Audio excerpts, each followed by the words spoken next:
When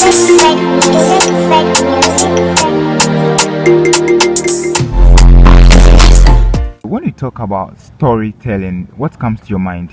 Okay, for my perspective, I think stories are actually a verbal and a written representation of an abstract something that we've not seen. And most of the times, they are events that are actually past.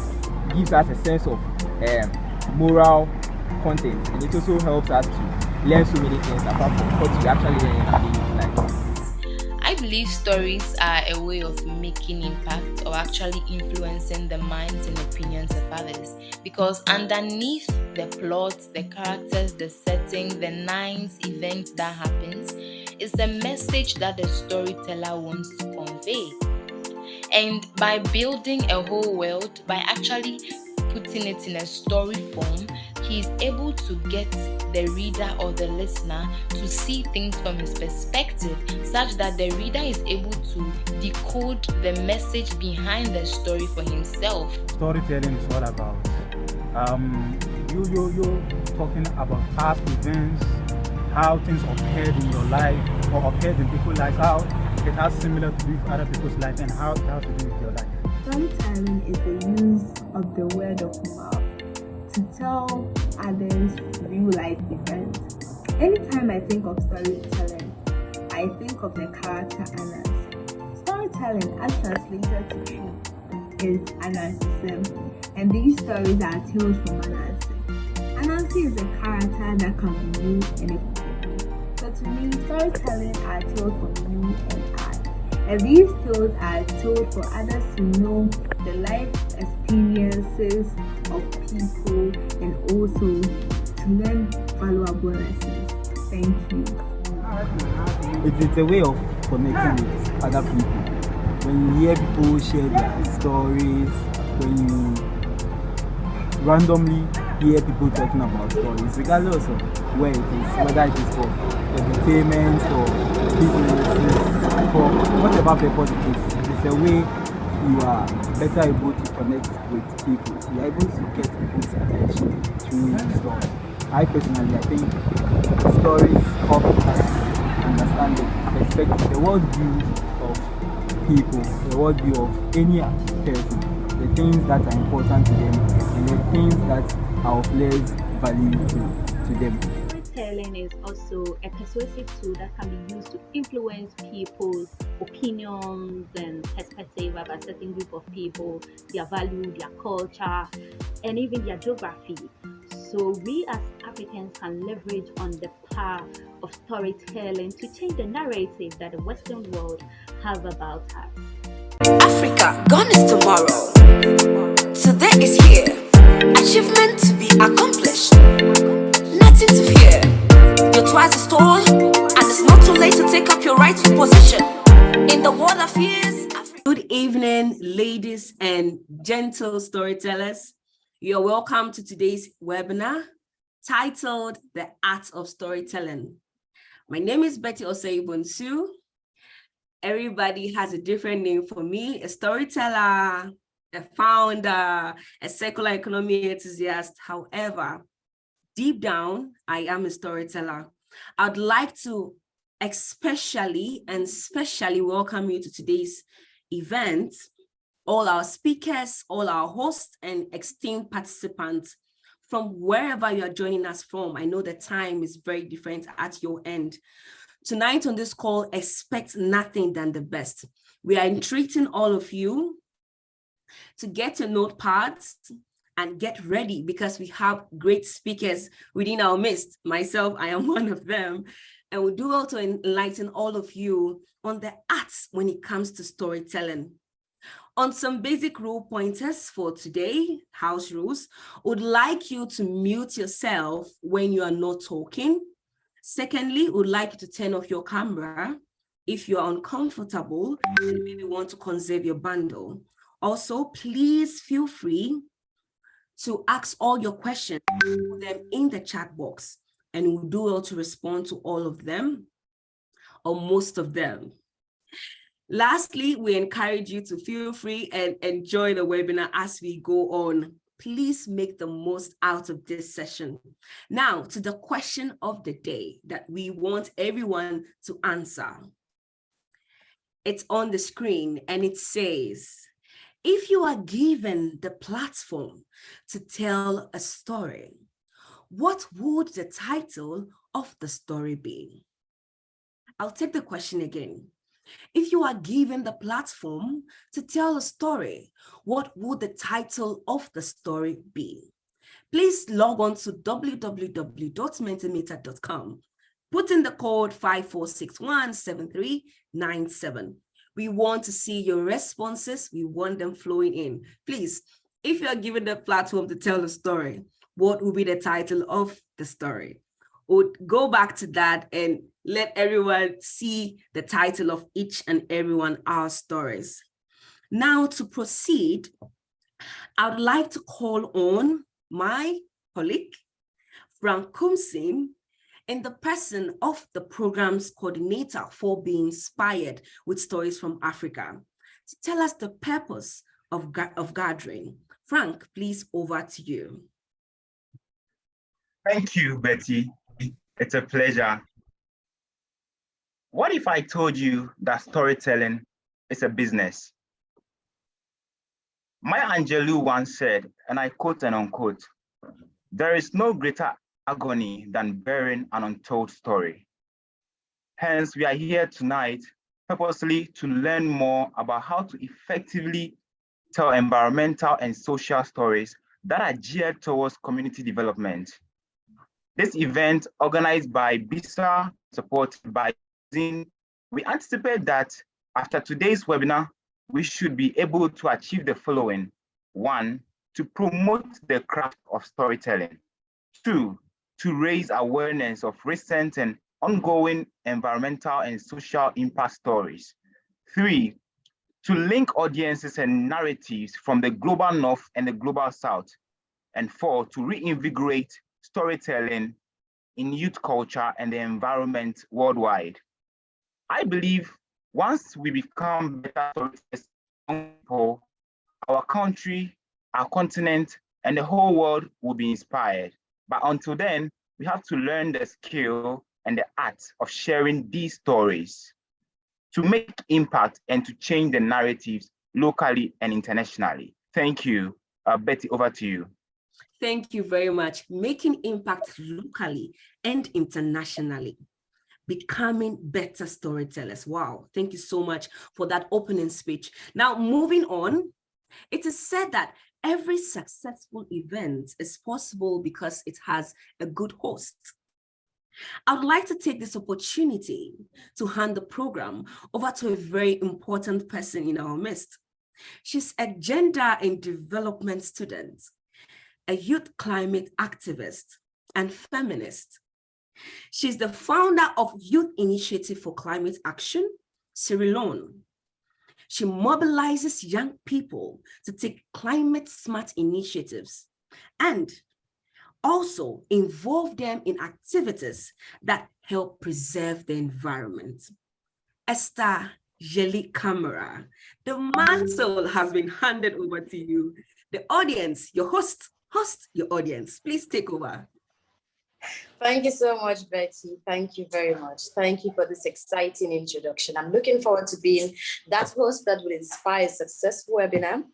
Now to fulfill my duties, it's time to have a taste of our speakers. To begin, I would like to call on all the presenters to give us an opening speech, after which they would all emerge in a discussion following the reason we are here. But first, let's fly all the way to Uganda to meet Shemi Agbado. Shemi Agbado is a freelance multimedia storyteller with a hack for telling human interest story. His passion is telling stories in unique and creative ways in order to affect social change and transformation. He's currently pursuing his master's in digital journalism at Aga Akuma University in Nairobi, Kenya. He has worked as a creative producer at Fenimax Studio in Uganda. He hopes to use his storytelling creativity and innovation to help Africa overcome its developmental challenges. Welcome, Sheyi Akuba. Thank you so much. That was a great try. My name, I can imagine. But maybe to just help those maybe to pronounce my name is Shemei Agabo. Shemei. Yes. Thank you. No, it's all right. I understand. Yeah, so I think a lot has been already, you've spoken a lot about me. I don't know what to say now, but I'll try and put together share with you my kind of thinking, what I was trying to think about, meditate as I was preparing for this meeting, and I'm happy to be here. As I speak right now, I'm currently in my production of my next documentary film. Right, it's about mental health, and this is quite close to my heart in a way. I'm telling this story, and it's something that I'm going to try and put together my presentation based on the story I'm currently working on that is on production. Mental health, when you quickly search online about mental health stories, and I'll touch also on environmental stories. But I just wanted to start with the one I'm currently working on. When you quickly do a Google search on mental health, you quickly realize that a lot of data, a lot of information that is available around mental health is foreign. We don't have enough data about our countries in Africa, about the state of mental health. I cannot say that we don't invest in mental health data, but I can say that our governments, a lot of government agencies invest less into data around mental health. And this speaks a lot into something that I wanted to speak about, which is local data, and how do we cover stories on ground in our different countries without, accessing local data. And this, I'll speak to it in what we went through as we're trying to interview people on ground, interviewing and following families that have lost their, young people to suicide. And they're telling you and giving you all this data. And so when you're in the communities, you pause to wonder, why aren't we gathering enough data? And I hope that maybe in such kind of spaces and conversations that we are able to hold this. But quickly, let me switch back the gears on my kind of passion and storytelling. First of all, for those who might want a glimpse on my kind of storytelling, is I love telling community stories. I love infusing in the stories that touch the creativity, the nuances in the communities. For example, the story I'm working on mental health, I don't tell the story. It's the journalists that I find in this community that I collaborate with to tell this story. And it's very important to collaborate and work together with the journalists, because most of us are based in capitals. When we are in the capitals or in the capital cities where we are seated in our confines, in the offices, in our spaces that are so comfortable, and then we tell stories of communities that are deep in the village, it's very important and very, very crucial to be alive to the nuances of these communities, the representation of these communities, that there are people who live in these communities, that they are able to tell stories better than us who come from the city. And so with that, I've partnered with a journalist from deep down in this community, and we are telling this story because me as a person, I'm just facilitating. I'm not, yes, I have the tools, I have the skill set, I have the mindset, but I need to partner. So with this kind of thinking, we are able to address and find solutions to the challenges that are existing in these communities by enabling these other storytellers to tell these stories. And so part of the things that I'm passionate about and my kind of storytelling and what it is informed about, when I was telling my story and Turi, I don't know, for those who have watched my documentary film highlighting the way climate change is affecting farmers. This documentary film, when I was telling it, I was looking and concerned at how climate change stories were told at a global level. And while people from local communities in the global south can see, for example, the effects of climate change in front of them, I wondered and stopped to ask myself that, wait a minute, there is little conversation held at community level. There is little conversation held in how we can change political discourse, in how we can hold companies accountable and change the way the narratives are told.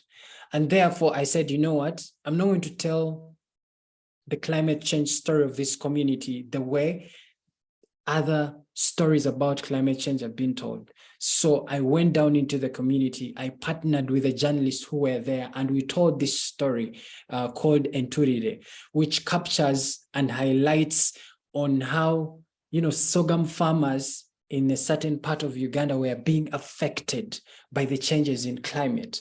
And so we're trying to tell this story from a local context with the view of increasing awareness.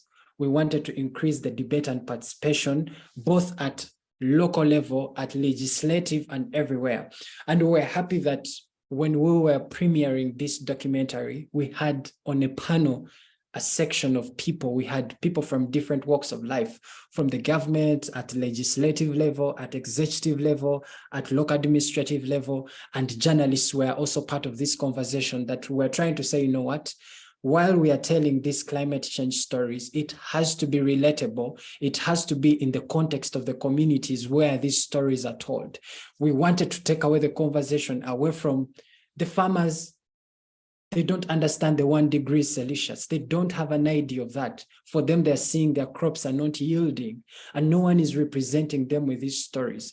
And that brings me in my final conclusion, talking about the power of indigenous knowledge in telling our stories about, for example, climate change, be it social issues. Yes? You're saying? Sorry? No, please go ahead. Sorry, I had like someone. Yeah, so the power of the indigenous knowledge is what I was talking about. The indigenous knowledge is on the brink of erosion because as storytellers, we've taken ourselves out of this kind of lingua, out of this conversation, out of this language and wording in our stories, because we want our stories to sound a certain way. So when you look at climate change stories that have been told about our communities, they are nuanced with European touch, with a whitish kind of narrative away from the indigenous knowledge. When you go and interview people in our communities, they had a language in a way they used to interpret the weather, the climate changes.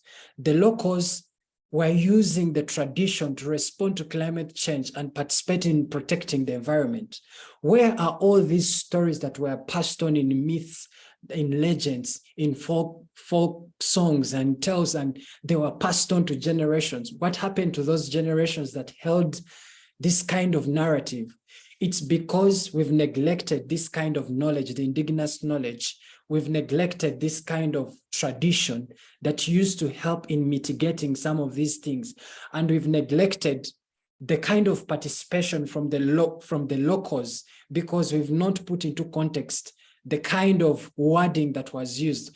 And so we've brought into this whitish narrative into our storytelling, and we've robbed away the efforts and the solutions that could be thought out in order to try and mitigate some of these changes that are happening to our environment and in the climate. And so for me, what I think and what I believe with such spaces, with such kind of voices, we are able to promote the kind of storytelling that fits into the context of our localities. We are able to go down into our communities and ask the questions of, why aren't we seeing the sorghum yielding much production like it used to be 10 years ago? How about we interview that 180-year-old on the language and the traditions that they used? And lastly, what for me, I feel like, because I have a lot to share, but in my conclusion, for me, I seek that we document this indigenous knowledge, the traditions that are slowly extincting away. They are dying away. And with us, I believe that we can carry this kind of mantle away. We can carry on this conversation that our knowledge and all these things, it's being threatened because of us storytellers failing to understand using our tools and skill set and a mindset to tell the stories of our communities.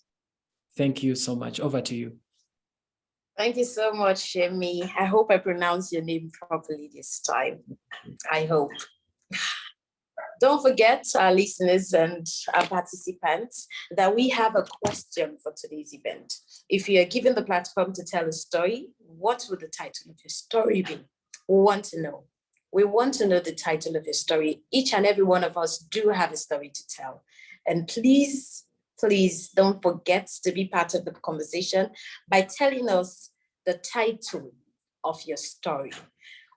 Now, next, we have Max Samuel. Max is the founder and lead editor of Greenzine, a multidisciplinary and multimedia organization that provides publishing and networking opportunities for young people to explore an intersection of climate action research and storytelling. Max received a BA in Environmental Studies, Government and Middle East Studies at Franklin and Marshall College, and he is currently pursuing an MA in Food Studies. Welcome, Max. Thank you so much for that introduction. I'm just very grateful to speak with so many other storytellers that are really involved, not only in their communities locally, but also trying to make these connections between climate change and storytelling, because as we're going to go into in our conversation, a lot of when people think about climate change, at least in the United States, it's always in terms of greenhouse gas emissions, or how are we going to reduce carbon, instead of actually addressing how the climate crisis is impacting people in very disproportionate ways. And so I wanted to talk to you all briefly about the Greenzine and a little bit about myself. So I was born and raised in New York City, and I've always been interested in communication and expressing my ideas to others, be it through volunteering in my neighborhood's newspaper, or public speaking on international issues in Model United Nations in high school. I've always been interested in how to effectively communicate, not only through written context, but also through speaking. When I moved to another part of the country to talk about, when I moved to another part of the country and learned about the harms of agricultural runoff and industrial farming on the local watershed, it reminded me of how the impacts of the climate crisis have impacted New York as well in the East Coast during Hurricane Sandy. At the young age of 12, I wasn't really sure how to communicate these ideas and my conflicted thoughts on what was happening.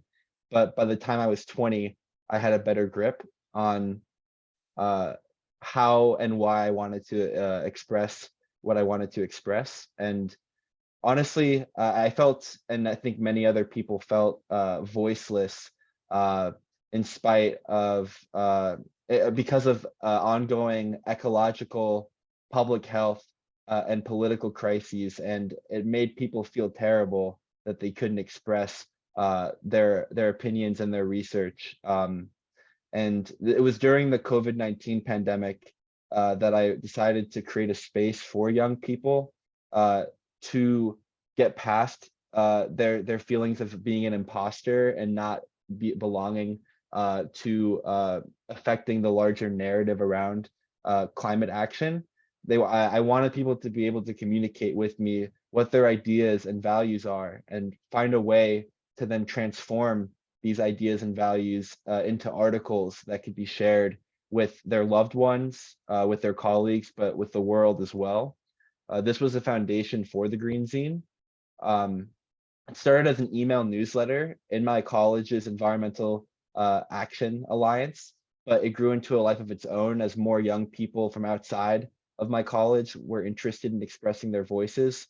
So we created a website. As you can see here, we publish a variety of content because everybody learns differently. Some people like to read, some people like to listen. Thank you so much, Max, for that insightful submission. So now we'll move on to our next speaker, who is in the person of Betty Osei Bonsu. Betty Osei Bonsu is a circular economy enthusiast, author, and storyteller from Ghana currently pursuing her master's at the United Nations University. She serves as the Ugandan country manager for the Green Africa Youth Organization, implementing sustainable community projects whilst enhancing youth climate activism. Betty is a communicationist and a speaker with several experiences on different platforms. She is a Toastmaster and believes that every female has the capacity to be a leader. Following this, she founded the initiative Be Inspired with Stories from Africa, B.ISA. Okay, so now Betty, over to you. Thank you so much, everyone. Thank you. Now I'd like to begin with a story. It was the sound of a baby crying. It's a girl child, Betty, born to a family of 7 in one room, living beside a slum. You would have occasional events like floodings, where my parents would ask me to take pails and fetch the water from the house. We would have these our very precious belongings, and our parents would tell us, come and lift them up. Let's put woods under. Poor facilities, lack of water, etc. Finally, we were alleviated. Wiring and intense heat, the whole house burned to the ground, and it was kaboom. I am Betty, the lady who used storytelling to pave her career path. People know me to be an environmentalist, an author, circular economy enthusiast, etc. But in every of those positions, storytelling was my lead. If I wanted to talk about climate change, I would recall my childhood flood experience. If I wanted to talk about waste management, I would recall how my family and friends managed food to prevent food wastage. Then improper governance structures. I would recall the burning to the ground of my family house. My story is an incredible story of resilience, and particularly as a female, I am proud of what I have overcome. You know, October 2021 was my first trip to the European country. Meeting my fellow Africans, I watched as time eloped. When everyone started talking about the problems with Africa in terms of environment, in terms of social responsibility, economical responsibility, etc. And I thought to myself, why did we have to travel all the way to this side of the world to hear Africa's problematic stories? Why? Why didn't we tell ourselves these stories? Why don't we tell ourselves these stories? And that was it, the bets of being inspired with stories from Africa, B.ISA, where communities would not only tell just stories, but learn from other stories to better their narratives. Our stories are finished gold, the best way to connect with people, and a universal language. It can be used in every field, wherever you find yourself.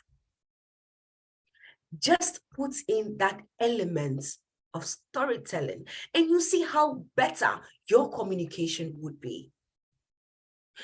Through storytelling, not only telling, even listening, we are able to gain some new insight and perspective and a better understanding of the world around us. This is the area where B.ISA looks forward to exploring, where we are going to build a capacity of youth in African countries to be communicationists. Through this, they can raise awareness on happenings within local communities and influence actions. Through storytelling, we challenge and also expand our understanding by exploring how others see and understand the world through their lenses. This is how we can explain phenomenon. Our parents told us stories. Our forefathers did to them and they to us. It's our turn to tell our children our story. Because those stories that have been passing on from one generation to another generation is the world that we see today. The question remains, how do we better the act of storytelling? How do we better the ability of storytelling? How do we master the act? How do we make it inspiring? One, we should personalize storytelling. We should master the act. Let it be personal. Secondly, we should be able to inspire through storytelling. And lastly, we should be creative in storytelling. That question remains. Let us individually find the answers to it. A friend of mine would say, if you can visualize it, dream it, there is some way to do it. The act of storytelling is a very powerful tool because the stories that we tell today are for our descendants. Let each one of us, let our stories, let them count. Thank you very much.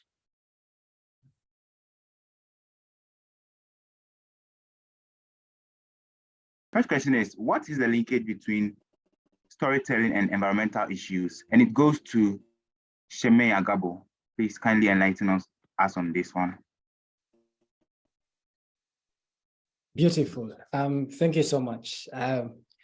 These are things that I'm passionate about, especially from my kind of world where I tell my stories from a community point of view, is that we understand that stories have been from the beginning part of us. We are what we are because of the stories we listen to.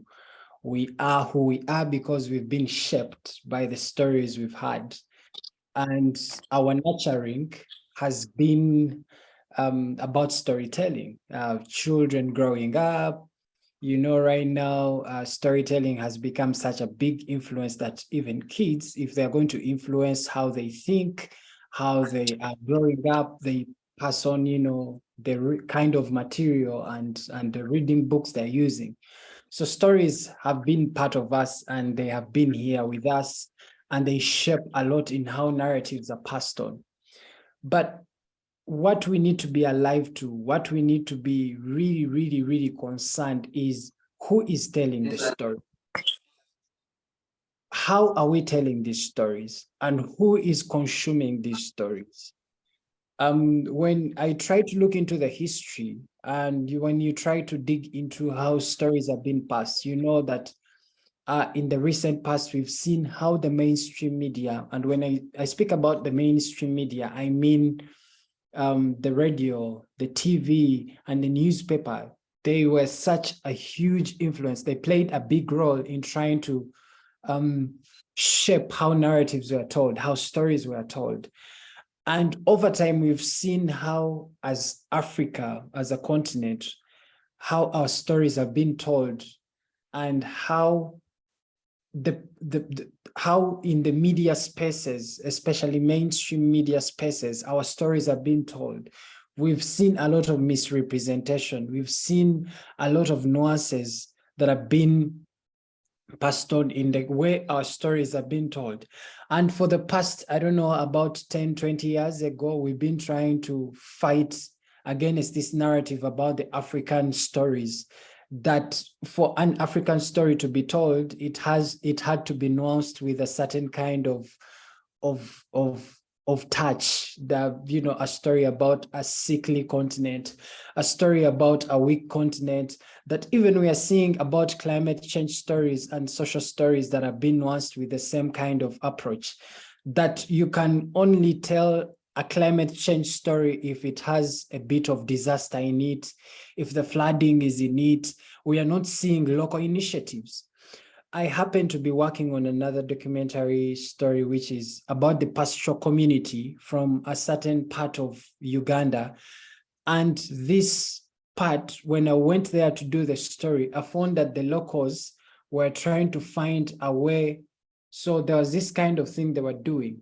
During the dry season, there will be running water, and then what they will do, they will get sand, put it by the running water, and then this dirty water will be sieved by the sand, and people would fetch clean water. Of course, we can talk about how clean it was and the water quality, but for me, the initiative, the effort by the community to make sure they have this clean water, for me, I feel like this thing needs to be documented. This story needs to be told, that actually this community is not facing a water issue, that during dry season, they were able to keep water in the sand, and they dug ponds to make sure that they have water during the dry spell, so that their cattle can be able to have access to water.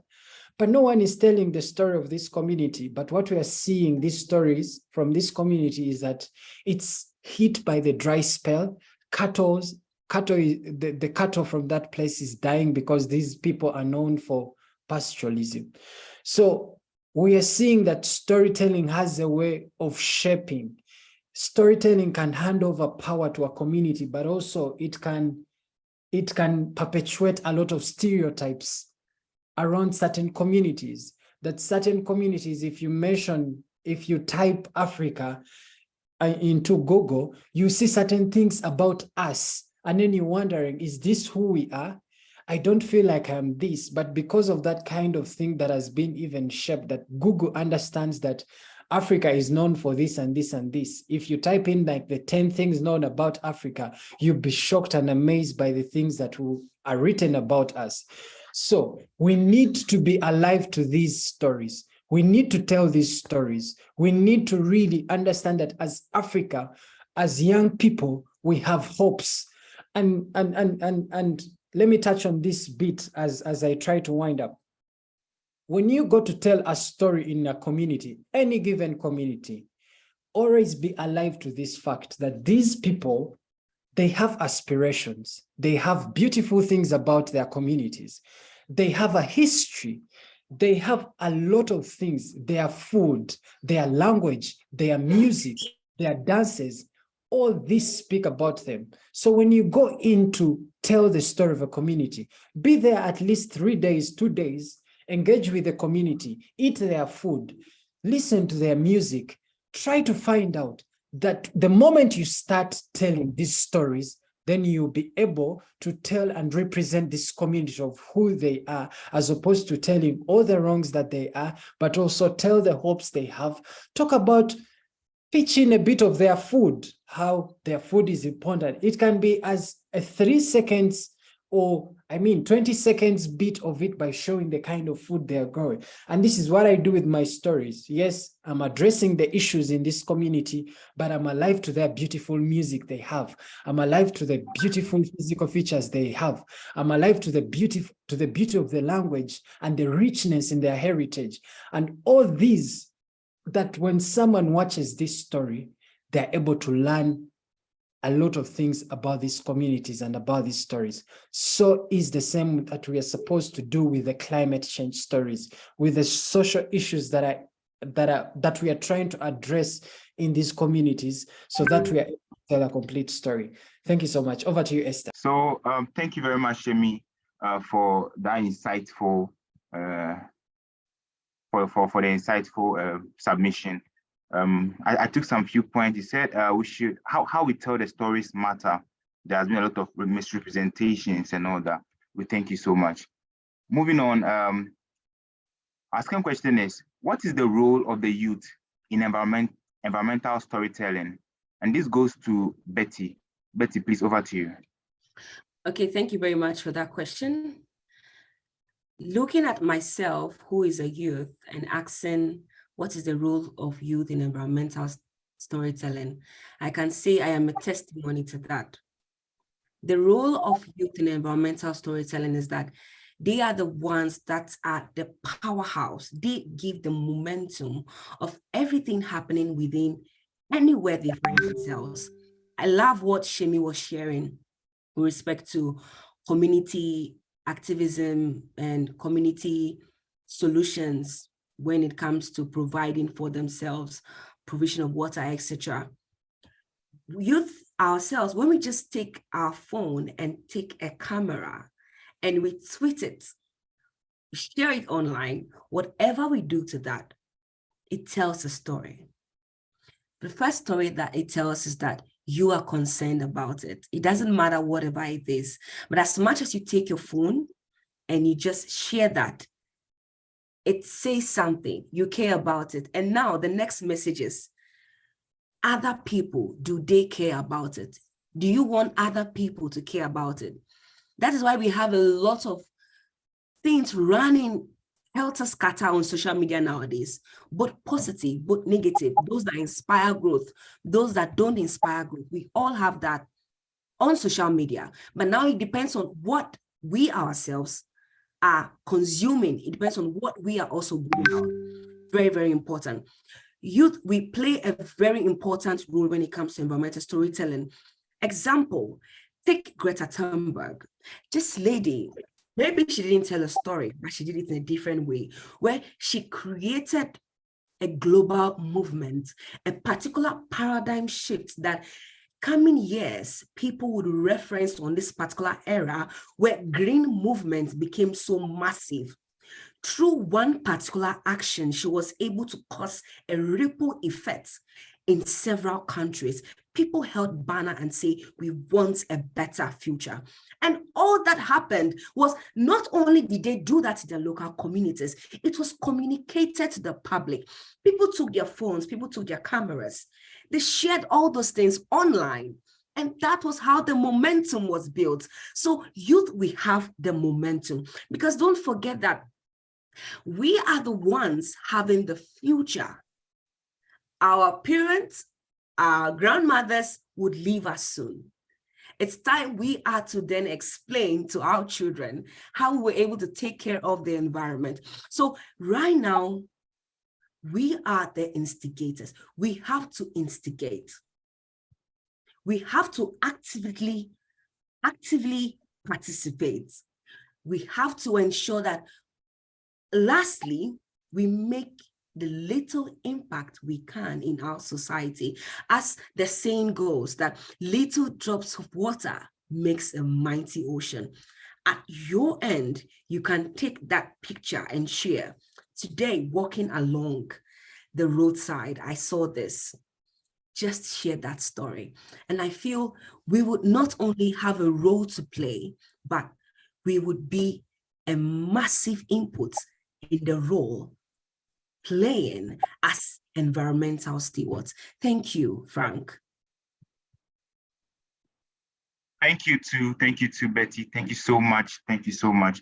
So the youth, we have the momentum, and also we are the instigators. And moreover, we have to share our stories in our little way. Thank you very much. We'll move on to the next question. So how has each organization contributed to its community using the art of storytelling? This question goes to Max. Max, please, over to you. Thank you, Frank, for first of all doing an excellent job with presenting. I just wanted to know you're killing it. But also, yeah, I really enjoy the work I've been able to do with the Greenzine, because it's made people feel like, even though they're full-time students, they might be working full-time at a cafe or working at a restaurant or working in an area that might not be specifically related to the environment. They can still produce work that represents what they're feeling, like where they're at, what they wish the world to be versus where we are at right now. So like I mentioned in my introduction, the Greenzine was founded during the COVID-19 pandemic in the fall of 2020. And for a lot of people, it was a fearful time. It was a lot of uncertainty about the direction of our world. And most of our work had to be virtual for that reason. But I was very grateful that in the summer of 2021, last summer, we were able to come together, at least some of us in the Greenzine, and build a community garden together. And for me, that was something that got at this question of what knowledge is, because for so long I associated knowledge with reading a book, asking questions in class, just being in a formal academic setting. But I learned so much through trial and error, just trying to grow produce without pesticides, without any type of chemicals, just trying to use the land that I was able to work on with some of my friends and colleagues. And we were able to grow sunflowers and corn from seed. We were able to grow a number of tomatoes, peppers, so many different types of produce that we were then able to share together and eat. And I just thought that that was a very beautiful way to move past some of that fear that we've been feeling the last at that point for the last year, and just learn through action. And I think that's something that the Greenzine has tried to do, not only through our members coming together for that community garden, but also amplifying work that other communities around us were working on. For example, in southeastern Pennsylvania, we were able to amplify a project called the Samara Project, which was to grow plantings, to plant plantings so that we could create a more bird-friendly environment in urban settings. And this meant getting local members of the community to volunteer at the public parks, making sure that people that owned land or just were part of a community to plant native plants in their own garden spaces, and just to make connections between people that might not have felt comfortable interacting with each other indoors because of the pandemic. And the last thing that I wanted to share in terms of our community building is that we were able to, as young people, learn the skills to interact with our local elected officials and demand action on climate change, including ensuring that we had a carbon tax at the national level in the United States.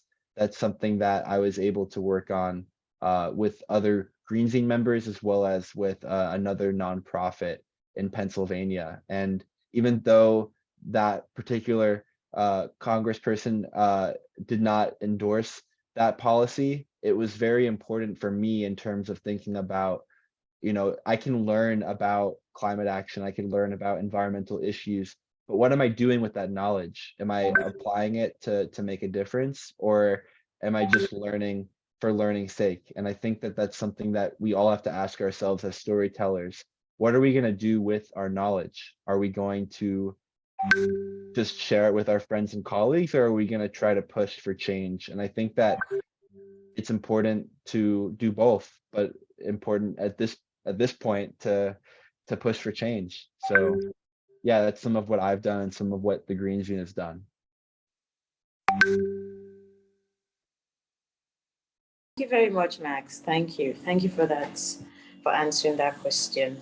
Our next question is, what are some lessons learned in being a founder, co-preneur, freelancer? And this question goes to Abago. Yeah.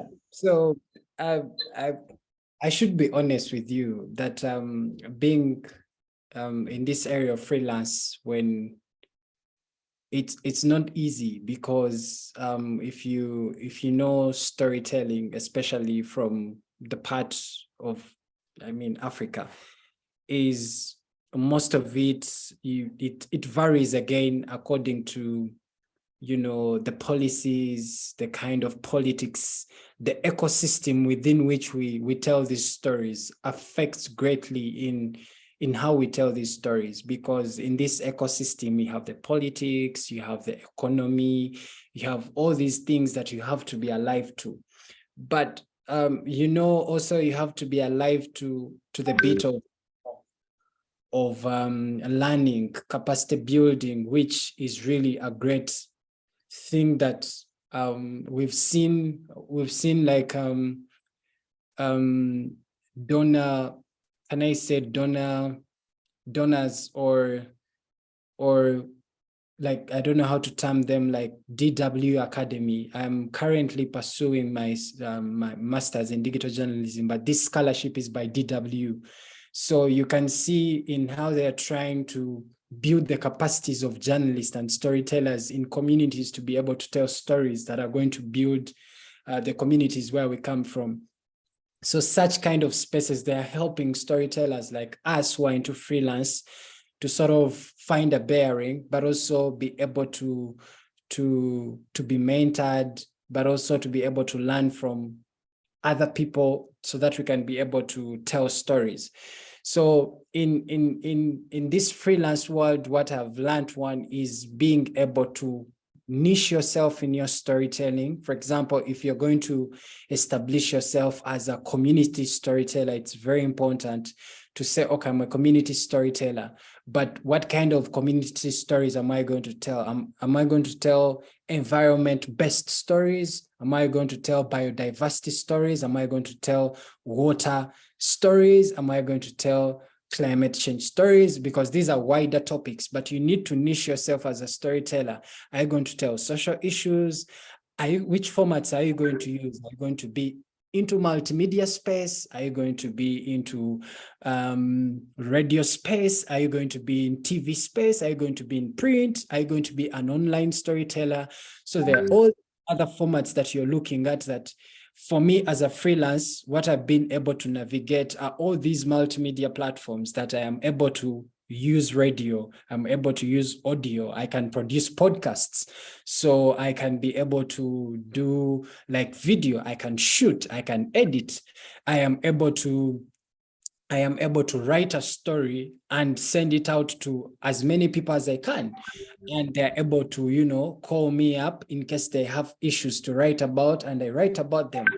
Usually what I've had to do is to make sure I communicate what I am able to do and what I am not able to do, so that maybe there is a bit of outsourcing or there is a bit of teamwork.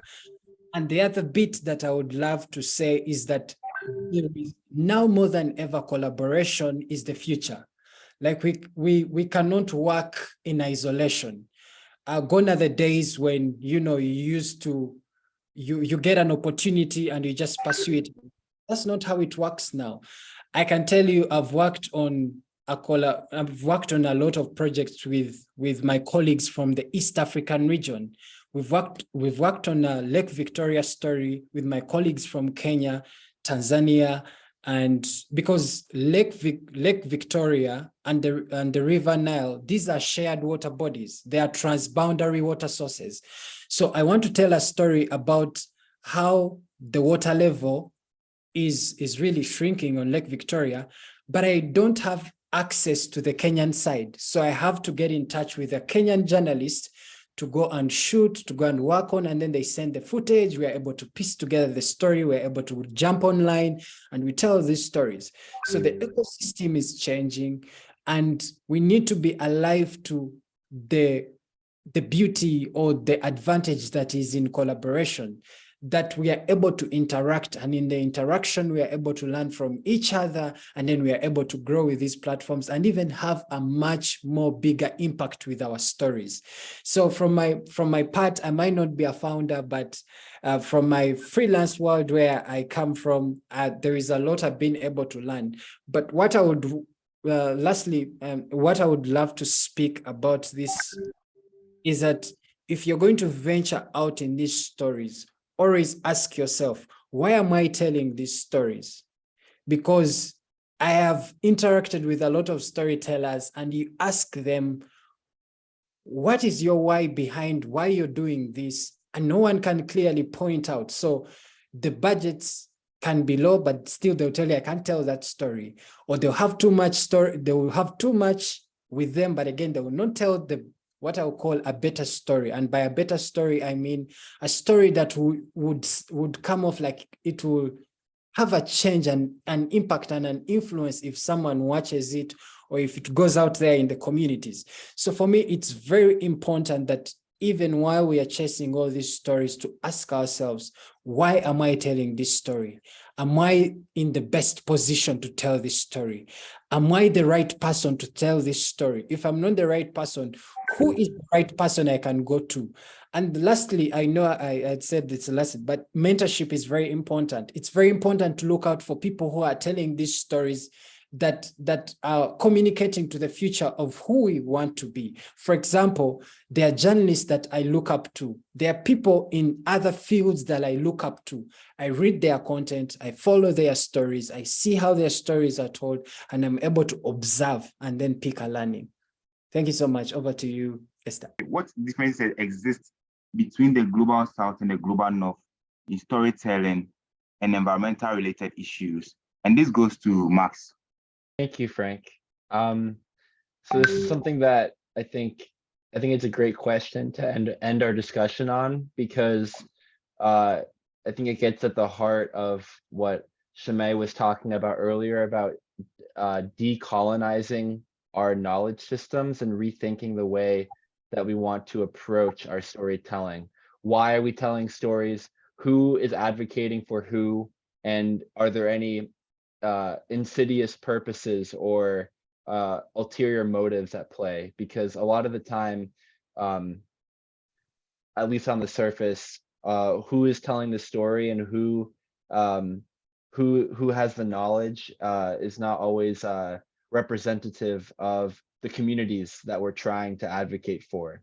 And so I think, at least from the global north perspective, there's a lot of lack of lived experience by policymakers of the true extent of how climate change is impacting communities, not only in the United States, but also around the globe. That's why there's big importance for youth-led platforms and a growing amount of young people that are starting to combine their dual interest in the environment and storytelling. For example, there's a former CNN reporter that created a storytelling project out of an American university in Washington, D.C. called Planet Forward. And this platform provides a way for someone like him that's already involved in the journalism, the mainstream journalism, to provide editorial and publishing development for young people, high school students, college students, graduate students, to then have a platform and be able to share their stories from their own research, from their perspective. And I think that passing of the mantle is very important, because there's a lot of privilege and power within media institutions and government institutions, especially in the United States. And this is a conversation that happens at least within social justice movements in the United States. It's very important to have white and white presenting people be a part of racial justice movements, but it's also important to know when to pass the mic, so to speak. And that's something that is very much rooted in colonialism in and of itself. People that, such as me, that might want to be a part of a more inclusive, multicultural society, but then refuse to pass the mic to those that have been disproportionately facing institutional, political, or environmental harm. And I think that's where, at least from the global north perspective, we need to be very careful with how we're presenting stories, who are the ones that are presenting it, and does it come from a place of good faith, or does it come from trying to control the narrative to a certain group of people's benefit versus another? And I believe that, at least within youth movements in the United States, there's beginning to grow a connection between storytelling and the environment. However, there's been a long legacy of of this within climate action in the United States, including with Rachel Carson, who combined her scientific research with literary language in order to communicate to not only the US, but the whole world, the dangers of unregulated chemicals impacting both animal and human health. And I believe she is a really, really important example of using science to wake people up to the threat of human domination over the environment, but also like using very descriptive and very imaginative language to capture people's attention. Because you could be the smartest person in the world, have all the information ready at your disposal, but if you can't capture people's attention, especially people's in power's attention, frankly, it doesn't really mean that much. And I think that's something that as youth storytellers, this is not necessarily related to the question, but it's really important that we think just as much of why we're telling our stories as much as how we want to deliver these stories, because unfortunately not everybody cares to read a 2,000-word essay or watch a 2-hour documentary about this or that issue. But we have to think about it in terms of people's attention span, but also like what's in it for them. You know, as cynical as that sounds, people are very self-interested, especially those in power. So I think that's something that we should all consider about, especially from the global north perspective. I don't know if I think if anyone else, any of the other speakers want to speak more on the global south perspective, I think that could be very insightful as well. Thank you. Those were closely and well stated. Storytelling in the global south is facing a lot of redundancies. They're not seen to be important. But if we were having a webinar that says, okay, hot girls on call or hot girls on the roll, you see people flocking into the webinar, or you see people tapping on the video, etc. That is how unimportant it is when it comes to storytelling. Or to even add the iceberg, which is environmental storytelling. I recall one time we were having a crisis in Ghana where it was more like transportation. All the transportation decided to go on, what do they call it? Was it on a rally? So on strike? A strike, yes. So they all stopped and people were standing on the roadside. The news presenter was directing his statement to the people standing at the roadside. But if you see the massive waste beside those people standing at the roadside, you'll be shocked priced. That's the word, shocked price. So huge waste standing beside them and just didn't care. And that's to tell you how people are not so focused when it comes to environmental communication or even environmental news or environmental storytelling. Our government knows the relevance of it. Right now, we have people coming in the system that are touching on that. An example is Wodemaya. He's talking on storytelling, exhibiting the positive sides of Africa. But I still feel there is a gap. We should not only talk about the positive, we should not only talk about the negative, we should talk about positive, negative solution. That is what we should look at. And I feel like storytelling has always been a one-sided event or a one-sided occasion for the global south, because most of the time you find people from the global north coming to tell our stories the way they want to tell it and send it away. And that's not very, very representative. As part of my studies, I was learning the Anthropocene of a particular man who was paid by the government of Europe to document stories in Africa. And with that, he was able to share the stories. But how many of that do you see in Global South? You have few of that happening. That's to tell you how unimportant it is to us. We have a lot of talented people in our system telling stories, but they just ignore them. It's nothing worth investing, they feel. They have other big things to think of, like politics.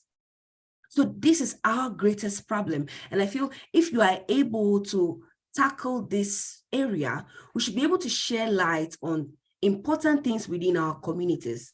And when those lights are shared on, people get their awareness. This is what we have. This was happening. This was happening here. How can we tap into the solution that is happening here? How can we better our narrative? And I feel this is what B.ISA wants to do, where we are bringing people together, saying that let us focus on ourselves. Let us tell ourselves the problems we think that are in our societies. Let us tell ourselves the solution we think are possible. And I feel with that, we can be able to recognize our art, not only the art of storytelling, but we can create individuals with experience. We can create individuals that can go more into communication, because that area is having a huge gap in Africa. We have a lot of things going on, but the people to communicate it is less. Thank you, Frank. That's a wonderful presentation. Thank you very much. Shemi, please, would you like to touch on that one for us? Sure. I think I loved all the perspectives given on this. And for me, really, what I would love to add on is, again, what I started with from the beginning. When you go to our communities, I'll get back to the indigenous knowledge I started with that is on the brink of erosion. In Uganda, where I come from, we are rich in terms of heritage in our cultures. And there is a lot of these things that are phasing out in our communities, and we are not paying attention. We are focusing our eyes on the atmosphere and all these big things on the temperature and the rainfall patterns. And we are, of course, I'm not saying that it's all wrong. I can't really say, because I mean, there has to be people who are going to sit on those tables and tell certain people, hey, we need to pay attention to what is happening. However, while we are at that, back in our communities, we are losing the richness and the identities of these communities. I worry that Africa, 10 years or 20 years from now, unless something is done, we are about to lose certain indigenous knowledge and traditions. They are slowly extincting and dying from our communities. And why? Because the climate, the change is happening before us, and we are losing all these beautiful things that have been part of us and that have been protected and kept. They have been preserved. There is a story. I was working with some colleagues of mine. It was about groundwater sources. And there's a community we visited, and we're told that for over, I don't know how many years, that community was sustained by a certain spring well. And now it is no more. And these people are worried, and they're crying out to the government so that they can be able to have maybe like a borehole. But when I interviewed a certain professor from Makerere University who was in environmental department, trying to understand what had happened to this place, and he was telling me all this science about water recharge and all these other things that were happening down. And what I was able to draw is that if these people had understood the importance of this water source, they would have protected it. So what I'm trying to say is that while we are telling stories about climate change or environmental biodiversity, we need to understand that there are things that have been part of us. There is this indigenous knowledge, the traditions, the culture. The part where I am born from the western part of Uganda, there is a special breed of cattle, the long-horned cows, that give you a certain quality of ghee. But in this part of community, these long-horned cattle, they are slowly phasing out of this community. And what people are asking themselves is that, why is ghee expensive? Why aren't we seeing the ghee that we used to take and consume in such a huge production that we are not seeing it? But no one is asking these questions. that what is happening to these cows, because they used to feed on a certain grass and at a large scale, but now the environment, the changes in the temperatures affecting the grass is playing out on these cattle, and they're held by a few people or the rich who can take care of them. And lastly, when you look into our communities now, people have a lot of ducks. They are rare, they are not keeping a lot of hens. Why? Because when you check ducks, they are more of resistant or weather friendly changes to this, climate. When you study about the ducks, you realize that the hens or chicken, they need certain attention and certain, but no one is asking these questions. Why are we seeing a lot of people having ducks in their homes here in Africa, down in our communities, not hens? No one is linking that in our communities. And lastly, when you look at the production of certain crops in our communities, it's phasing out. Why? Bees are no longer there because they are going to pollinate, and then we have a huge or a good productive harvest.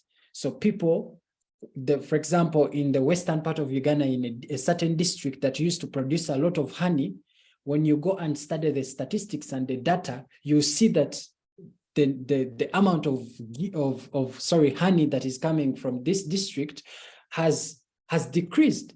No one is looking at the amount of bees. Why are we losing a lot of bees?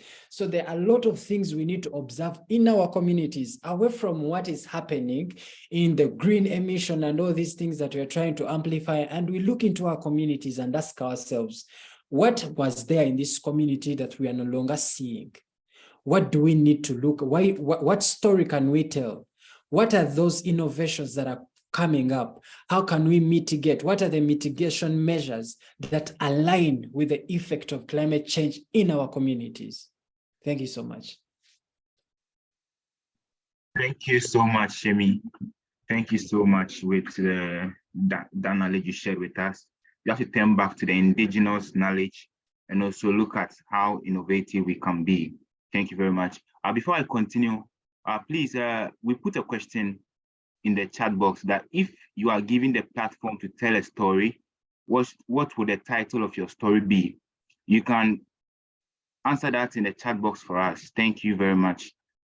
So we'll move on to the next question. So our next question has to do with how beneficial has storytelling been? And this goes to all of us. And are there opportunities in this field? But I'll start with Max. Max, please kindly touch on that for us. Then we'll move to Betty, then Shemi, you come in. Thank you. I think that storytelling has been a very important vessel to humanize the people that are facing climate change beyond just viewing them as statistics. And I think this gets into the point that Shemai was trying to say, that we need to localize our understanding of the climate crisis. It's really important to focus on how greenhouse gas emissions are affecting our health, but it's also important how is it affecting health within our communities. And I think that at least in terms of the impact that youth storytelling is having on climate action, we see that with the growing dissatisfaction amongst different young people, throwing soup cans on paintings and trying to raise noise about their dissatisfaction with the status quo. And I think that even though some people have different opinions on whether or not that's an effective form of communication, I think that youth are trying to raise awareness that the status quo is no longer working for us. And I think that we just need to continue to think about the ways in which we're communicating with the older generations, but also think about the relationships that we have. How can I communicate to my parents the importance of these issues? How can I communicate with my professors, with my brother, my sister, with friends that we might not normally talk about climate action or about climate change, but how can we meet people where they're at with these issues? And something I've written about in the past is this collective feeling, or perhaps individual feeling, of loss or grief over the effects of the climate crisis, and how it isn't something that isn't usually talked about when we talk about climate change and all of the physical harm that it's going to cause us, or already is causing us, but also, like, what is the psychological toll that has on you, on your family, on anyone. And I think that sometimes gets lost in the narrative as well. And it's important to make sure that there is a growing movement of awareness to, like, just how existential this threat is, but also how tangible the solutions are. There's so many ways that you can get involved in your local community, in even if it's just growing plants, like in your backyard, or teaching a younger sibling the importance of talking to your friends about climate change, or about the health of the water, or about just centering your activism in your relationships, I think, is something that I see young people becoming more and more effective in terms of environmental solutions. Thank you, Frank. It's great. So, Betty, please, would you like to add something to it? Thank you. Okay, thank you. I think Max has said almost everything very important: raising awareness, causing influence within our communities. And yes, in terms of opportunities in this field, I feel there are a lot of opportunities that people are not gaining insight into, but I am thankful that through some of the individuals that are coming on board with respect to storytelling, people are beginning to see the opportunities in it. Surprisingly, people don't really know what they are doing is actually storytelling, because, for example, all what we see on TikTok, Instagram, Facebook, etc., they are all storytelling, even if they are not professional. So bringing the professional aspect of it, that is where we then get the art of storytelling, where we tell it not just for telling's sake, but we add findings to it, we add facts to it, not just going into communities and saying, okay, you don't have water, let us show it to the world you don't have water, but you trace it. What was happening in the past? What were some findings here? What are the things that were happening? What caused you not to have water? And what can we do to have water? So framing it, that story the right way, we can bring about the art of doing the storytelling. And yes, a lot of opportunities. Communication storyteller, we can start rebranding our own title. And now I call myself the scientific storyteller. So we can start calling ourselves the names. It just starts from us. It starts from one person. And thankfully, B.ISA with Greenzine, we've started this. We are sharing to larger audience that there's possibility in telling stories to impact societies. There's possibility in telling stories to create solution within communities. And I feel like if we tap into these various opportunities, we can do better. Thank you. You're welcome, Betty, our scientific storyteller. Okay, so Shemi, kindly add some to it, and yeah. Thank you so much, Frankie, for holding this together. And I'm happy to say that I've been learning and taking a lot of notes from Max and really Betty, quite insightful and very knowledgeable individuals. I'm happy to share the platform with you and learning such great wisdom from you. And I can say, and boldly, I would say that I've learned a lot from this conversation. I know I'd come to speak, but I've learned a lot. You know, the opportunities about storytelling. Again, I'll say this.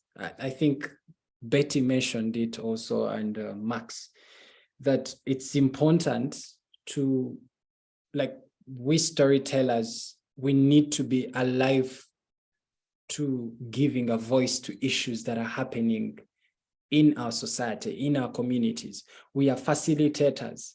And by saying that we are facilitators, we need to open our eyes to the solutions, the available solutions, the possible solutions, and maybe the people who can bring the solutions to these issues that are happening. As a storyteller, when I go to a community to tell a story and I find these challenges, it's not about getting out your mobile phone or your camera or your pen and take note of what is happening. When you go out there, ask yourself, who can I address this issue with? Who can I speak to about this challenge that this community is facing, as opposed to just, building up a celebrity status or a kind of, known that I told such a story. Don't be that. I've seen a lot of people building clout around stories. We are basically telling stories of people. We are not the storytellers. We are not the story. We are not the story. We tend to put ourselves in these stories and then we become the stories ourselves, as opposed to making sure we give a voice. And once I knew that, I stopped putting myself in stories. I got out of stories. I'd rather get a journalist from this community and I help them tell this story because they understand the community with which I'm telling this story. So I'll partner with them, collaborate with them, and then we are going to share knowledge and we tell this story because they know the community than I do. Unless I come from that community, I'll be able to tell that story. But what I can say is that there's so many opportunities in the storytelling space. Don't wait to have a big camera. Now mobile phones are like a go-to. Just get out your mobile phone, use your social media platforms. All of us that are on this call, if I asked you to go and check your social media platform, does that space represent who you are? If I went on that space to check out your last tweets or check out your last 4 Instagram posts, or if I went on your LinkedIn, do they represent who you are or the future that you want to? So let's use our platforms. Let's start from our platforms. Start building a voice. Learn from the people. How are they speaking? Who are they interacting with? Look out for them. Learn a few things. Use your mobile phone. Use your TikTok well. Try to influence the people around you. Don't wait to go out there and make a change. Start with yourself. Look around you. How much are you protecting your environment? Do you even when your battery is full on a laptop, do you unplug to save the electricity? How much plastic do you have in your houses? Start, because once the change starts with you in influencing it around you, then you're going to be able to change the wider place, the wider public, or to influence the public domain. Thank you very much, and over to you. Wow, that was really, really insightful. So we shouldn't wait to get big cameras, rather use our phones, and also to start with ourselves. We should look around us. Thank you so much, Shemi, for that submission. So right now, we will open the platform for the participants to ask their questions. Please, if you have any question, you can ask. Thank you. We would like to ask Miss Betty to tell us how to tell stories. But before that, if you have a question, if you cannot speak, you can put it in the chat box and we'll read it out for you. Thank you.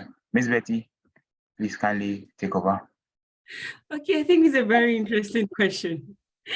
This was unexpected. Frank, I think this question is from you.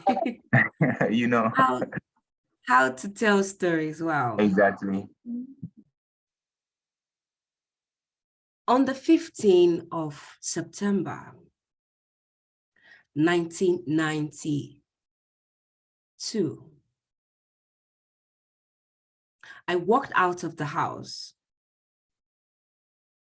and I saw a group of individuals effortlessly digging the ground. I watched. And after a while, I saw people bringing waste from wherever they were coming from. And all they did was, after undigging the ground, they poured the waste in it and covered it.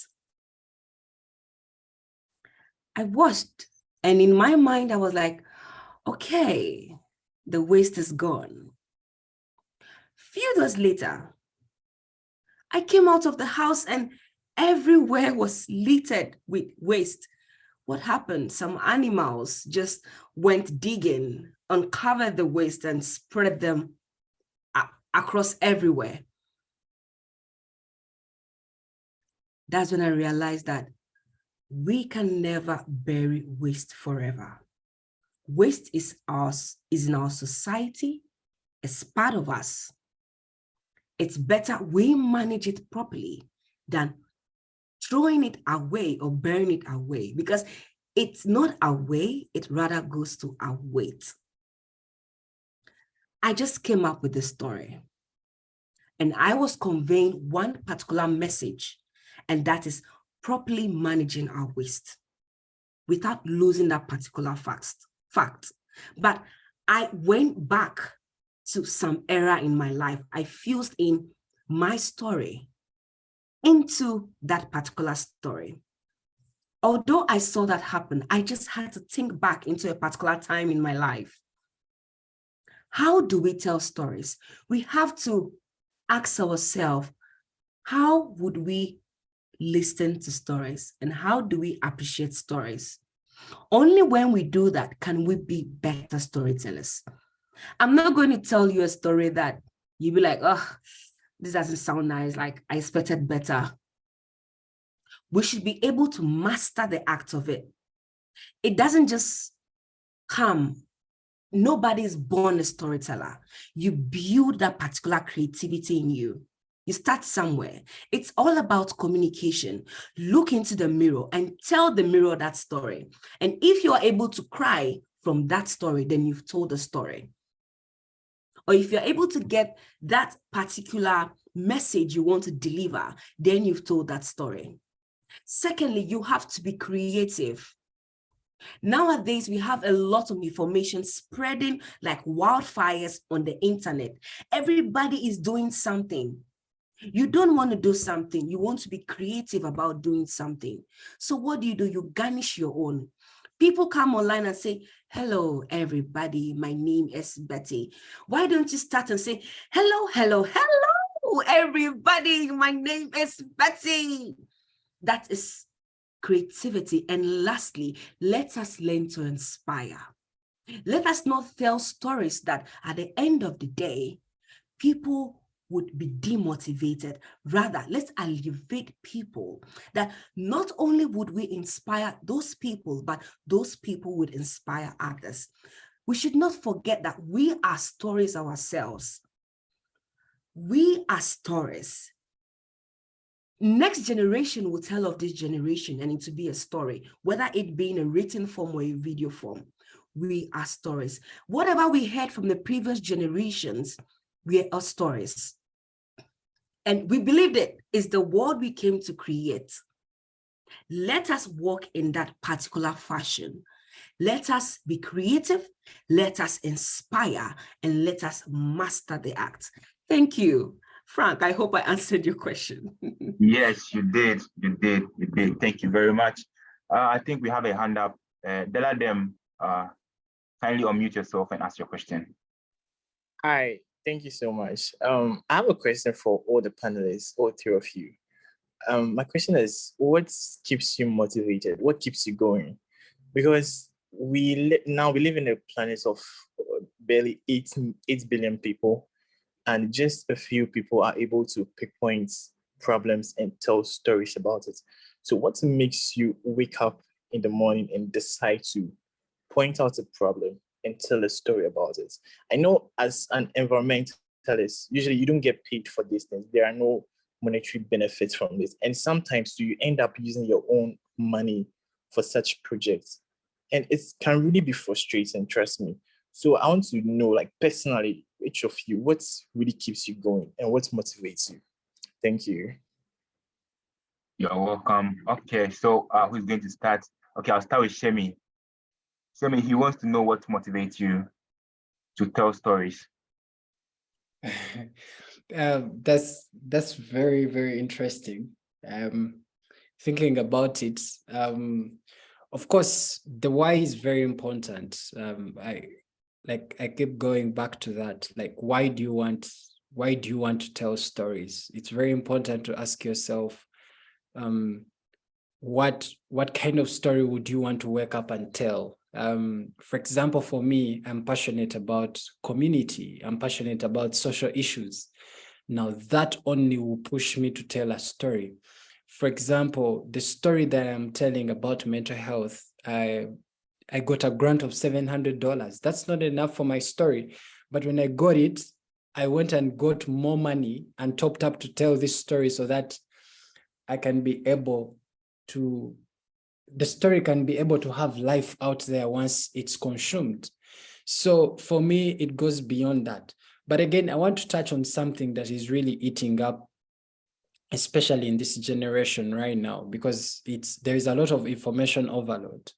And for me, I might speak from a place of bias, but I mean, for me, I believe it that right now there is a lot of expectation that once you get out there to tell stories, you have to be making money. And we're seeing a lot of young people who even have not yet gotten to improve their crafts or acquired enough skill set or be able to have an experience with the tool set, and they have the right mindset to influence, rushing to tell stories to earn.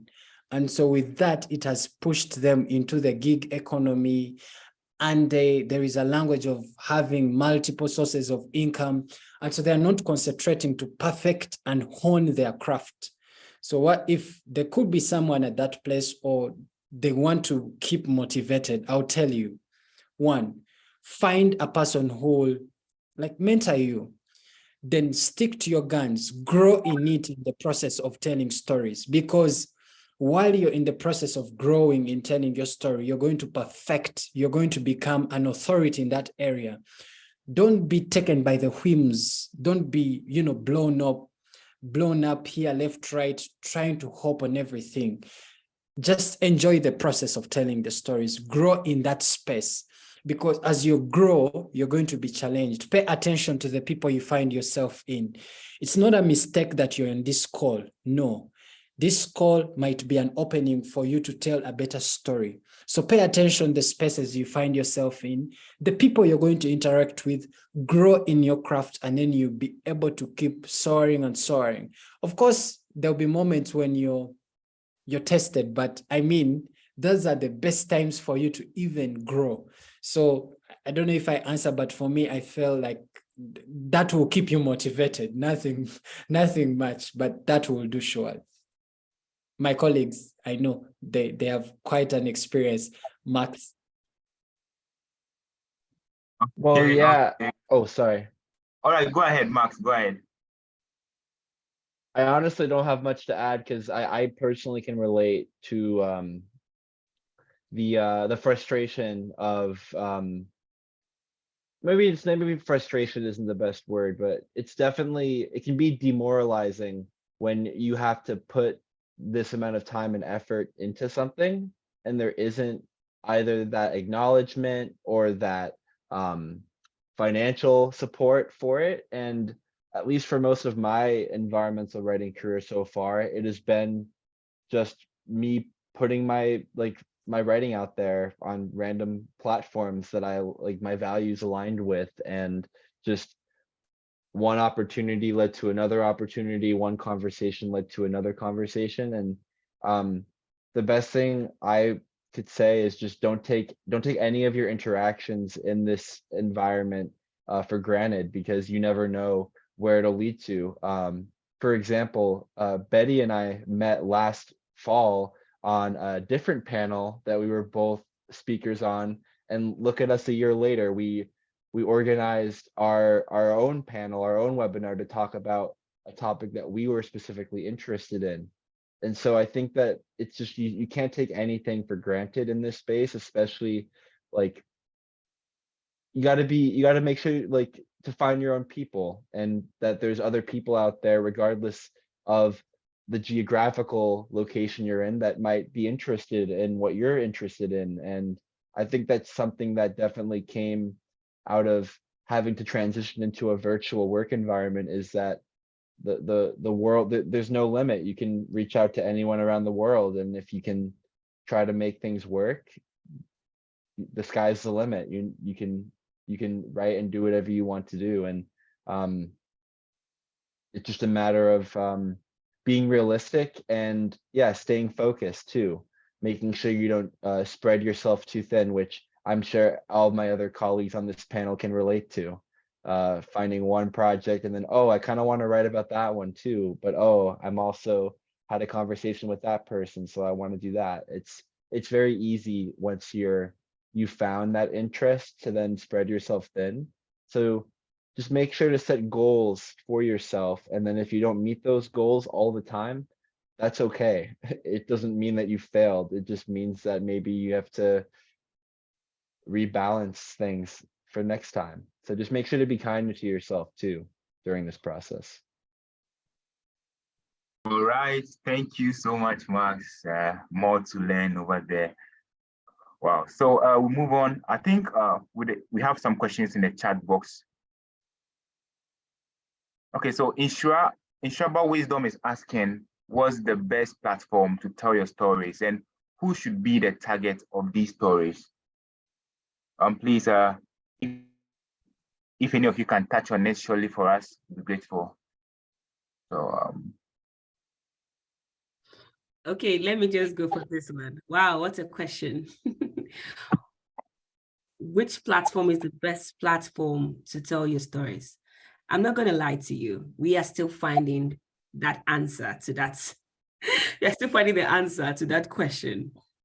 We can't tell you the exact platform that your story would gain a lot of attention, but we can tell you that you should just communicate your story to any platform you get.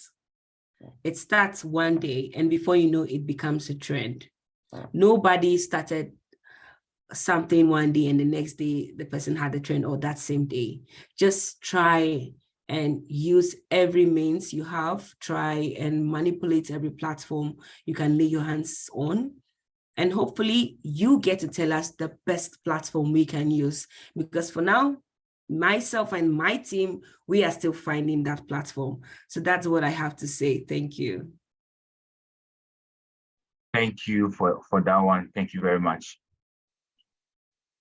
So we have another question in the chat box. Say that how do we tell our stories without losing the fact? How do we tell our stories without losing the fact? So if Max can touch on it shortly for us, it would be grateful. We are far behind time. Yeah, we can. There isn't much to say specifically on this, except that I kind of mentioned it briefly in the group chat. Like, stay organized. Make sure that you have a so what to your project, so that it's easy to get lost in a thread of ideas. So you want to be clear before you go into a project, like, what is the question I'm trying to answer, or what is the solution that I want to present? And usually, for me at least, organizing my thoughts and my research and backing up my arguments with points becomes a lot easier then. Because if you're trying to solve all of the world's problems in one project, you're probably not going to be able to do it in an eloquent and digestible way. So just make sure that when you go into a project, you have an idea of what exactly you're trying to focus on.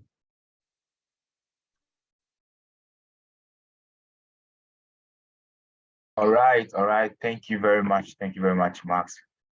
So I think we have another question. It says that I have the passion of telling, and it needs a lot. So it means he has a passion of telling stories, and it needs a lot. So is there any organization who offer support for storytelling? Shemi, if you can come in for us, thank you. Oh, Frankie, I actually typed something in the chat box for the person who was asking in the chat box. Basically, what I was trying to say is that, of course, I didn't know what they meant by a lot, but I think for me, they need to sit down and ask themselves, like, get real with yourself. Which areas do I need attention? And after that, look out for people. Like, there is nothing new under the sun. So really, we are not going to reinvent the wheel. So you got to go out there, look out for people who are doing the things that align with your passions, align yourself with them. I mean, the reason why we have mentors, the reason why we have all these experienced people is because they have gone ahead of us so that we don't make a lot of mistakes along our journey. So to avoid making a lot of mistakes, align yourself with people who are in line with your interests and passion. And I love the fact that you notice that you have certain passions about yourself. So after that, ask yourself, there are books, a lot of books they have written, a lot of wealth buried in these books that these people who were passionate about the things you're passionate about, that they left behind. Get interested.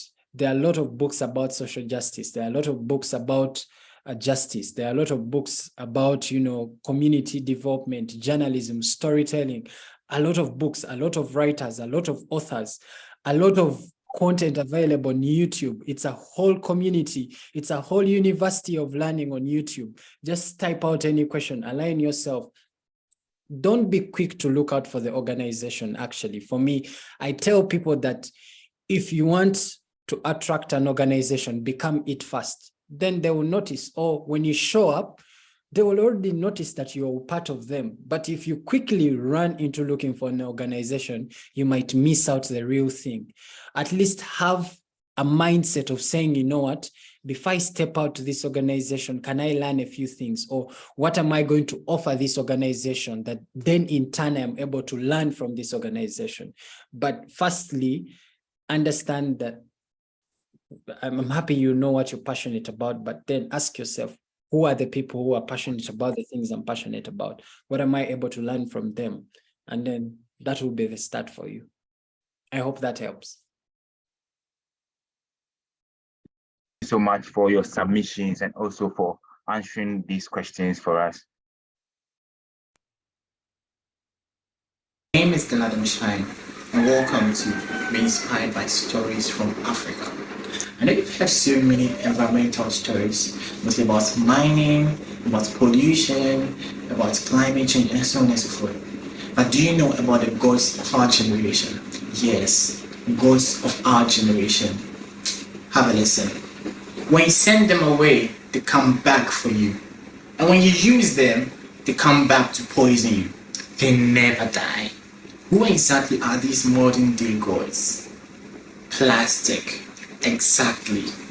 Many of you would agree with me that plastic pollution is a waste management problem that is arising due to the fact that many consumers just discard their waste products anywhere and everywhere, and plastic waste for that matter. However, it would be fair for me to just justify the fact that this is mainly driven by both consumers and industry. Now, do you know that there has been a gap in the management of plastic pollution for so many years now? I mean, companies are blaming consumers for the entire plastic pollution crisis, and consumers are also blaming the industry for producing packages that are not environmentally friendly. The debate keeps going on and on, but then how long until our entire environment deteriorates? Question is plastic really the new god of our generation? I mean, let's be honest, everywhere you go you see plastic. They can't seem to go away. When we try to dispose them, they end up clogging our drainages, killing biodiversity and polluting our water bodies. And then when we try to eradicate them by burning, they end up releasing so many air pollutants into the atmosphere and thereby contributing to global warming and climate change. So terrible. Now, according to the World Population Review, it is estimated that every year between 4.8 to 12.7 million metric tons of plastic enter the ocean. Wow. Wow. Wow. We are really in danger. That's a lot. Trust me. But I think there is a way forward. Yes. How do we move past this? How do we kill these gods of our generation? I'll tell you how. Reusing, recycling, reshaping. In fact, let us stop producing plastic. That sounds a little bit difficult, but I mean, let's think about it. What if we inculcate habits into our daily activities that will help protect our environment? I mean, imagine going to the market with your basket. Do you know how helpful that's going to be? Let's encourage vendors to use paper packages instead of polythene or rubber. How many people would argue that plastics are a lot more flexible, durable, and possibly more convenient to transport goods into more remote areas? Think about what was being used in the olden days. Our grandfathers were using leaves, they used cloths and woven baskets, and they made the environment so much friendly. Others will also argue that if we stopped the production of plastic, so many jobs will be lost.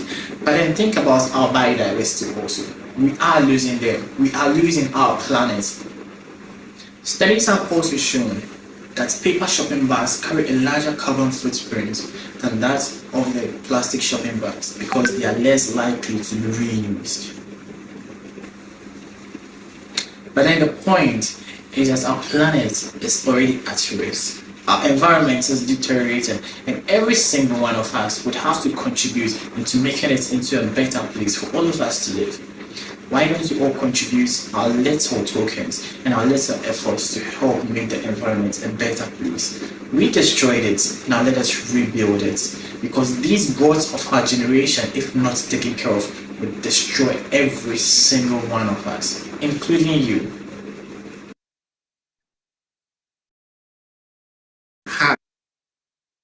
Thank you so much, Shine. Thank you for this statement. Indeed, if we don't take care of our environment, it will come for us and it will hunt us in the future. And in that way, let's all take care of our environment and just do the needful. It's a land full of gold. I was given an invite to give the announcement, and I read, B.ISA is opening up slots to participants for storytelling articles. We want you to take all you've learned today and script out amazing stories. You can share this with us via our mail, beinspiredafrica@gmail.com. B.ISA would peruse through select 3 top stories, which would make the headline of our upcoming stories on our platforms, with the winners well referenced. So another exciting information by the Greenzine. Max, over to you. Yes, absolutely. So I mentioned this in the chat just now, but the Greenzine is meant to be a platform for passionate young people that want to get mentoring or just a publishing platform to see what it's like to pitch a story, draft it, get feedback from us and our team, and then have a website to post it on and share with your friends, your family, your colleagues. So if you are interested in that, you can email us at the email I included below, or you can fill out a survey that I'm going to share in the chat momentarily. So please feel free, if you feel like you want to apply what you've learned today, then just send us an email and we can get started. All right, thank you so much, Max. Thank you so much. We'll move on. We have another exciting announcement by Esther Ajo Apreku, who is the founder of Ola Foundation. Esther, please, if you are here, kindly take over. Hello, good evening, everyone. It's been insightful having all of you. Like, I've learned a whole lot. And thanks for the opportunity to also announce a project which Ola Foundation is embarking on. That's 21st December 2022. It's a visit to an autism center in Tema. Here in Ghana, I think those of you who are into the storytelling, you know the history of autism in Ghana. There's this perception about it being a curse from the gods, And some of these autistic kids are taken to the shrines to be pacified and all that. So we just want to tell the other side of the story that no, it isn't a curse. The stigmatization has to stop. And then these kids also have the right to enjoy the life any other kid enjoys. So that's why we are embarking on this project. And we are doing this in collaboration with B.ISA. And as you can see on the screen, we have some items that the Autism Center is in need of. And we will appreciate if you can help us or assist us with any of these, or any amount, anything you can support the project with. We will gladly accept it so that we can propagate the news that no, autism is not a curse, and it's not through any fault of these children that they are autistic. Let's stop stigmatization in our individual ways. Let's talk to people, let them know that autism is not the problem. Stigmatization is the real problem. So let's propagate the news. Thank you very much. And we are available. You can contact us on any of the numbers on the flyers. Thank you very much.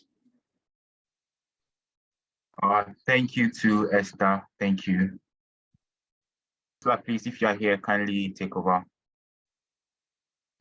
Thank you, Esther. Thank you very much for telling us about All Our Foundation. Now, to bring Frank's story to an end, B.ISA bids you to subscribe to all our social media platforms. We are on YouTube. On YouTube, it's Be Inspired with Stories from Africa. The B is with a dot. It's B with a dot. On Facebook, it's Betty. It's B.ISA with Betty. On Instagram, it's B.ISA_Africa. And Twitter is Be Inspired with Stories from Africa. All the links to these pages can be found on our page. I know it's a very long time. We spent 2 hours here. And if you have any questions, you can contact us. Thank you very much. We have a closing remarks from Greenzine, and we'll call on our partner, Max, to continue. Please, Max, over to you. Thank you so much for everyone that was able to spend their time today listening to our perspectives on the art of storytelling, what it means to us, and how it relates to climate change, community development, and youth involvement. So I want to end with this. There is a mental cost to climate change. A recent international survey of climate anxiety in young people aged 16 to 25 showed that the climate crisis was, quote, profoundly affecting huge numbers of these young people around the world. Researchers in the British Medical Journal pointed to a 2020 survey of child psychiatrists in England, showing that more than half, or 57%, are seeing children and young people distressed about the climate crisis and the state of the environment. How are young people responding? We are using the art of writing, research, and storytelling to subvert fossil fuel and private interests from within COP27.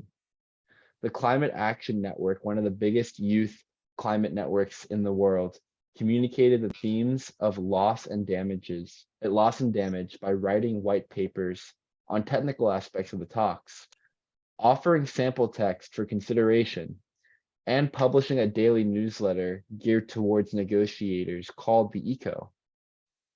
Protesting and active demonstrations are important for raising awareness on issues not proposed by the institutions, ensuring that all youth voices are heard, and raising what the late US Congressman John Lewis called good trouble. However, this form may not be realistic, accessible, or comfortable for everyone. As someone who has engaged in both, I believe it's important to not shame people who do one but not the other.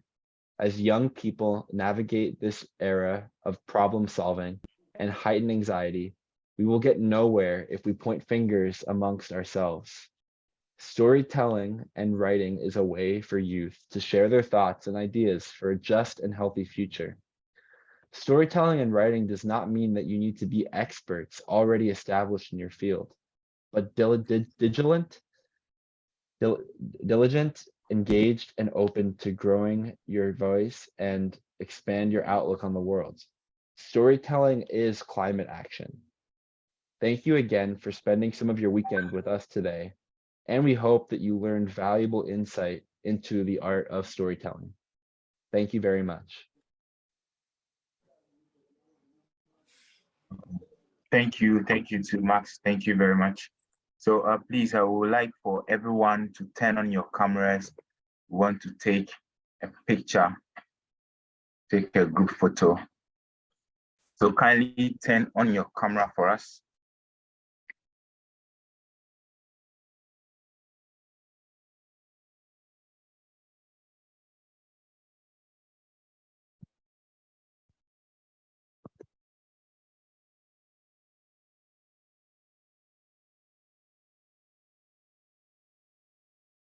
Okay, so Betty, please kindly help us with the photograph.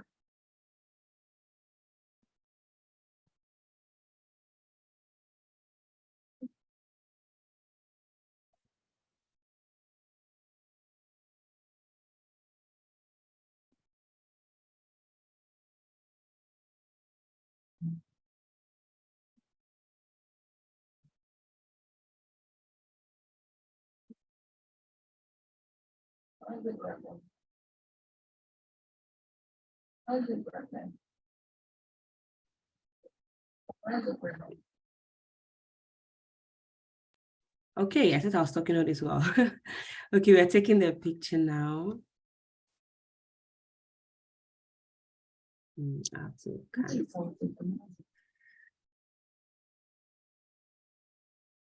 Okay, now everyone smile, please. I realize people were sitting. Smile. Okay. Hey, cheese.